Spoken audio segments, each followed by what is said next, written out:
Suppose you had a minute to talk to a Muslim. Well, I'd say you've got your book, the Qur'an. You believe that's God's word. I've got the Bible. I believe that's God's word. You know, unless we get in this heavy debate on these issues, you know, how do we tell which one is and which isn't? Because they both can't be. So I'd say the way to do this, apart from faith, is to look on historical grounds and see what we can prove and see which book that aligns with. So what I would do is I'd go and say, look, without assuming that the Bible is trustworthy at all, let me give you 6 arguments that, which I think strongly suggest that Jesus predicted his imminent, or his claims about his imminent and violent death and subsequent resurrection. So 6 historical arguments, apart from presuming that the Bible is inspired or inerrant in any sense. So we can establish this historically speaking.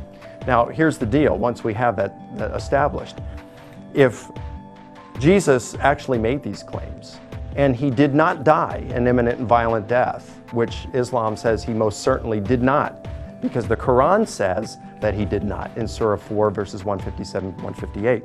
So if the Quran is correct there, and Jesus actually made these, then that means, and if Jesus didn't die like that, the Quran might be correct on that matter, but it's false on the matter of Jesus being a great prophet, because Jesus predicted these in the context of teaching his disciples and saying this is in fulfillment of the scriptures. So in other words, the Quran might be correct that Jesus didn't die an imminent and violent death, but it's wrong in calling him a prophet. He'd be a false prophet, and so therefore the Quran is wrong.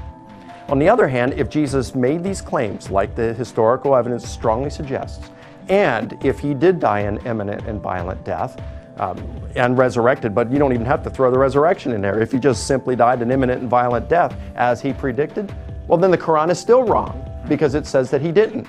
Either way, the Quran is wrong. So they're caught in this, what we could call the Islamic catch-22 between the proverbial rock and a hard place.